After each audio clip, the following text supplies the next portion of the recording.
from abroad and carried out here in Greater Boston. The level of violence that they could inflict was honestly something we've never seen. We hit the streets of the murder capital of the world and go inside the most dangerous prison inside this country. This is the worst I've ever seen. For an inside look at the international operation to stop the bloodshed here at home. A safer, more secure El Salvador makes for a safer, more secure Metro Boston area. Tonight, a Boston 25 News in-depth special. Fighting the gang war, Boston to El Salvador. Tonight, we take you to El Salvador, the Central American country that has been plagued by gang violence. In recent years, those bloody gangs have made their way onto the streets of New England. Per capita, El Salvador is the murder capital of the world. Last year, they had almost 4,000 homicides. That's over 10 homicides a day.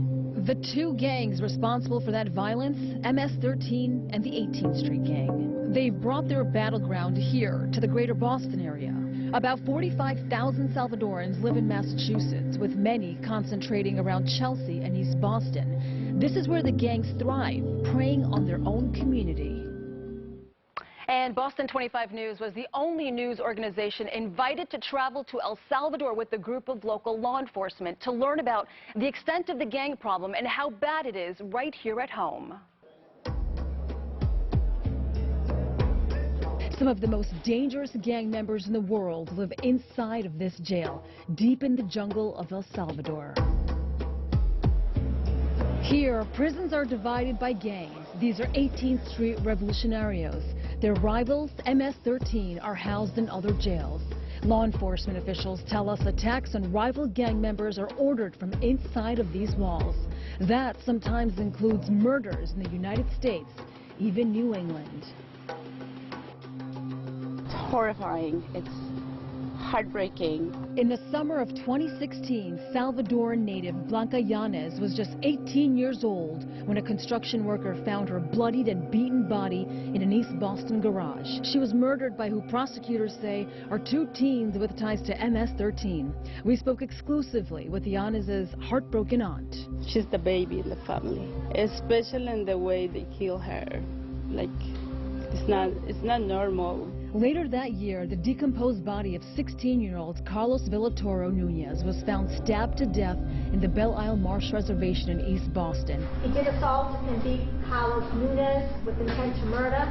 19-year-old Jorge Melgar Fuentes and another man were charged with his murder. Chelsea police say both believed to have ties with MS-13. Some of these shots were being called from jail cells in El Salvador. Here on Chester Avenue in Chelsea, Captain Keith Houghton of the Chelsea Police Department describes a vicious attack on an 18th Street gang member a few years ago. And the attack happened here, and the person was pretty much eviscerated. Extreme violence is the calling card for both gangs. The young male here was pretty much gutted. The attacks usually involved by using a knife or machete. The level of violence that they could inflict was honestly something we've never seen. Images that really stay with you for a long time. Chelsea Police Chief Brian Kai says the Central American gangs started showing up in the area around the late 90s. Chelsea's population is about 75% Latino, with the majority coming from an area known as the Northern Triangle, El Salvador, Guatemala, and Honduras. Kai says the gangs would recruit young Latinos, and much of the violence between MS-13 and 18th Street gang members would happen near the schools. 12, 13, 14 years old. Probably the average age is probably 15 to 16. It was around 2012 that the FBI approached Chelsea Police to be a part of a task force to help take down the MS-13 gang. We really needed to do everything that we could as a team to be able to, address that violence. They called it Operation Mean Streets. Our ability to be able to coordinate and collaborate amongst federal, state, and local partners is paramount. Kais made the decision to send one of his own detectives from the gang unit down to El Salvador to gather intelligence. We thought it was imperative to put our resources together and send some individuals down there into further investigation. That's what we did. And that intelligence gathering in El Salvador is already having an impact right here in New England. And thanks to Operation Mean Streets, the U.S. Attorney's Office indicted 62 MS-13 gang members and have so far convicted 49 of those charges, from murder to racketeering and also extortion.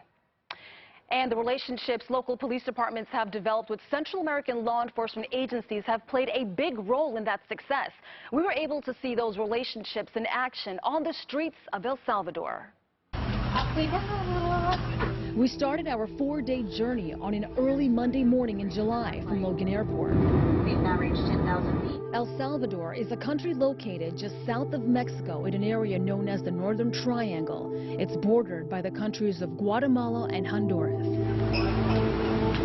After a nearly 8-hour journey, we landed at Romero International Airport. We pushed through a crowd and jumped in a van, meeting up with the members of the State Department, and headed to the capital city of San Salvador, an urban city located at the base of an active volcano. With a population of more than 6 million people, it's the smallest and most densely populated country in Central America. The majority of people living in urban areas.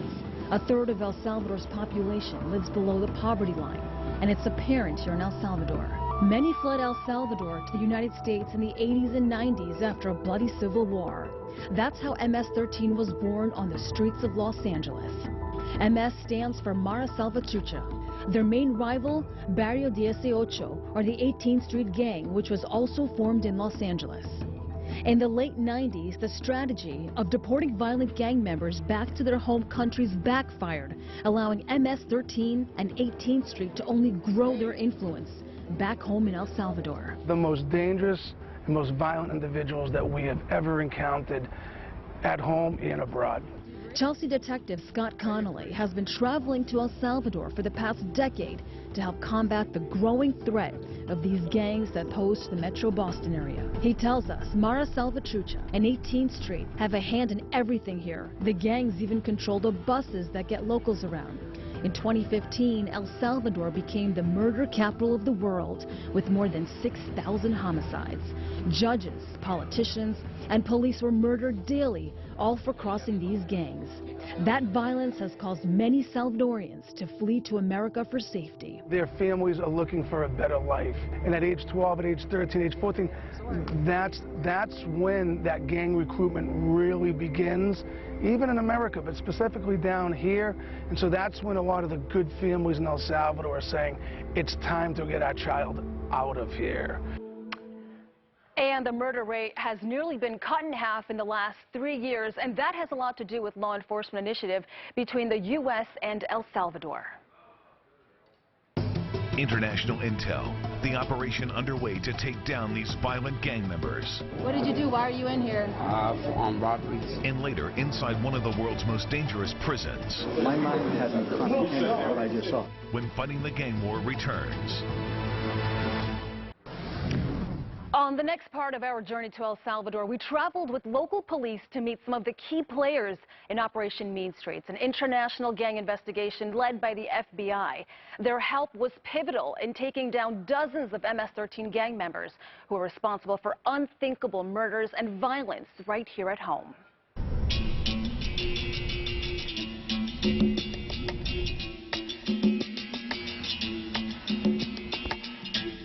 This van was our mobile headquarters for the trip throughout El Salvador, driving from location to location. Some of the stops are top secret. All right, Chief, we're on the go, go, go. Go, go, go. 4 days, and we're just jamming it in there. That's okay. Our mission, to learn how El Salvador helped with Operation Mean Streets in New England. And we packed in as many stops as possible. The liaison for the law enforcement group we traveled with was from the Bureau of International Narcotics and Law Enforcement Affairs, a little-known agency of the State Department, but integral in the fight against MS-13 and drug cartels around the world. Our first stop, a Salvadoran intelligence agency called GSEF, a multi-agency task force supporting United States law enforcement to help identify transnational gang members.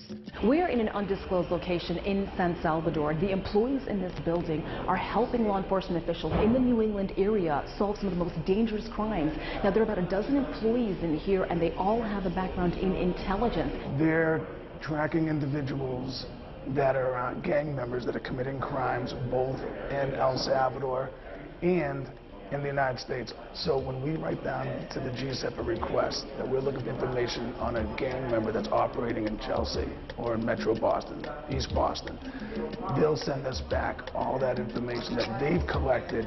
Almost everyone here asked us to hide their identity for their safety, because working to keep the peace in this part of the world can have deadly consequences. In the meeting, we learned that GSEP intelligence helped reveal that some MS-13 and 18th Street murders in New England were being ordered from jails right here in El Salvador. This really just connects the missing link in terms of being able to really solidify information so that we can go active with live investigations. Most of our interviews happened on the go. All infusion centers from the United States are working with the government of El Salvador, especially their elite investigative units. We're outside of the Attorney General's office in El Salvador, where there is a female prosecutor in office. Now, authorities here tell us that she is a prime target for gang members. We weren't allowed to show her face when we were inside meeting with her. This building is protected 24/7 with security guards armed with shotguns. Driving through the streets of San Salvador, armed guards are a common sight. Some meetings were off limits to our cameras. Right now, Boston officials are in a closed-door meeting, and the one thing that they're discussing, the one common denominator, is the problem with the MS-13 gangs. The men in this room are an elite group of homicide detectives. They help solve gang murders that not only happen here, but around the world. They are called HIT, the Homicide Investigation Team, jointly funded by the U.S. government. We also met this man. He is one of the world's most wanted gang targets, which is why we need to blur his face. He helped track down some of the most dangerous transnational gang members and lock them up for life. If the link is outside the country, that's transnational. We were given a tour of the repatriation center located in a neighborhood called La Chacra. When Salvadoran nationals are deported from the United States, this is their first stop. So this area was remodeled with U.S. funding. All deportees are brought into this room, including children. They were expecting a bus from Mexico during our visit. Workers put out food packages and drinks for their arrival. All deportees go through an interview process to find out where they're headed. Any gang members or criminals identified are taken into custody by law enforcement. Next is a health evaluation. Pregnant women who are coming in, they take care of them and then try to link them up with whatever clinic is closest to where they're going to go back. They're provided with a backpack full of supplies. Anyone worried about hiding their identities are given hats and sunglasses. They're organized from, if they're sick, they get immediate attention. If they have an issue with getting back to their home, they're given money, they're given clothing. I was thoroughly impressed how it works. And the conditions we experienced inside of the repatriation center were a far cry from what we experienced on the next part of our journey. It's El Salvador. It's a third world country. We are taking you inside one of the world's most dangerous prisons. This is the worst I've ever seen. Next on Fighting the Gang War. The reality of the gang problem in El Salvador was most apparent in our last stop of the trip to one of the most dangerous prisons in the world. Gang members deported for crimes here in New England often end up in prisons like this. After walking through those halls, I could easily understand why so many gang members would do anything to avoid going back to El Salvador. This is our police escort for the day. Alert, finger on the trigger, scanning for anything that moves. We're heading out into the Salvadoran countryside to a gang prison. Man, what a place for a prison.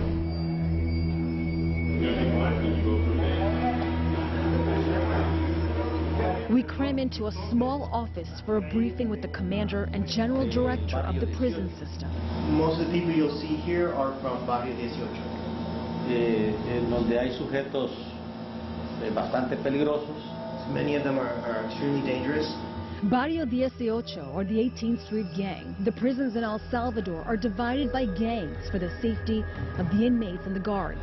They have blockers outside, and they'll carry maybe about 2 miles. We learned that all cell phone signals have been blocked because assassinations against police officers and judges were being ordered from inside of these walls.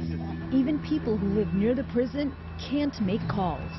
As you're walking around the jail, you'll see nothing but faces covered here. Why? Because they're worried for their own protection. Our tour starts with a newer part of the prison. It's under construction to make room for the overcrowded jail. All right, so we're actually going into an area where there's tuberculosis. You can see all of us here are required to wear masks, so we're about to go inside right now. We're led into an area where people are packed into small cells. The conditions are medieval. How many of them are allowed in here at a time? No, they're just coming in. Okay. They're new. This is how deported criminals from the U.S. are welcomed back into El Salvador. Anyone speak English? Anyone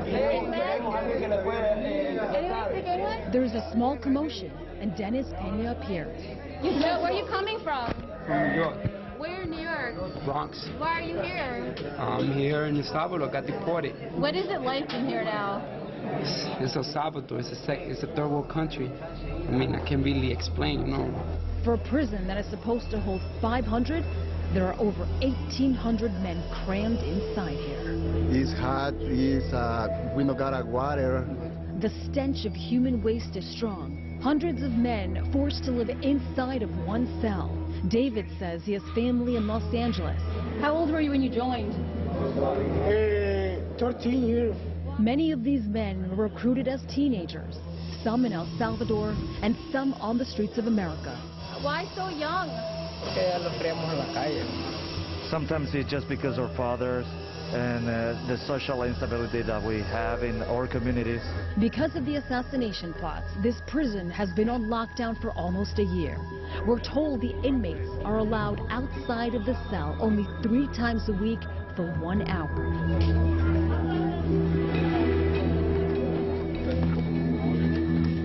This is where they hold the 156 women inmates who all have affiliations with the 18th Street. Patricia says she misses her family. She's in here for extortion and murder. I have no contact with my family. I miss them, and I got a conviction of 100 years.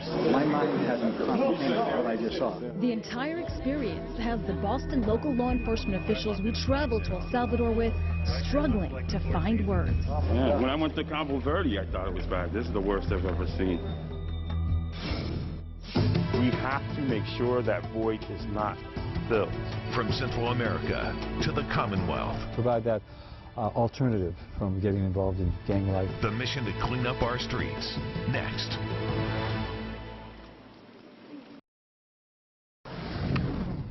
And progress is being made to stop the violence here at home, but it can't stop now. What happens next is what's on the minds of several law enforcement officers. Here at Highland Park in Chelsea, kids are practicing soccer. Not long ago, this was also the site of a violent attack. Police say a teenager from the 18th Street Gang was swarmed by MS-13 members. The thing I remember most about it, his young sister was right next to him, and she was frightened to provide us with information. The attack happened 2 years ago when 18th Street and MS-13 battled over this very turf. You can see up here where it's multicolor now. That was tagged with either 18th, then MS would cover it up, and all along here, all tagged. And that was during the height a couple of years ago, at the end of like the wave of real, almost daily violence. Today, the violence around Chelsea has been painted over, just like this graffiti. Police Chief Brian Guy says violent crime has dropped 58% in the last 5 years. He attributes some of that success with Operation Mean Streets and the collaboration with the El Salvadoran agencies. Having these intense investigations to really get to the deep root cause of the gang issue, it's been extremely helpful. He says collaborations with community partners and city leaders made the biggest impact. They're seeing similar results across the river in East Boston. You know, Mayor Walsh has done a great job in making sure that each and every neighborhood in the city of Boston is someplace you would want to visit and safe for your children to play. Boston Police Commissioner William Gross says community leaders have been also stepping up to combat gang activity. He introduced me to 2 local pastors who live in East Boston. To hear that a young person, 15, 16-year-old, had been murdered, one of them just a few blocks from where me and my family live. So this is all very close and personal. After a string of gang murders, the 2 pastors helped organize peace walks in East Boston. They've also created community programs to deter youth from joining the gangs. All of our programs are to help people so they can make positive decisions and do positive things, to provide that alternative from getting involved in gang life or a negative life. With violence on the decline and dozens of MS-13 gang members behind bars because of Operation Mean Streets, Commissioner Gross says they need to make sure another gang doesn't rise up to take their place. We have to make sure that void is not filled. And thank you to those who made this journey possible. Visit our website, boston25news.com, to watch and share these stories. I'm Molly Basu. Have a great night.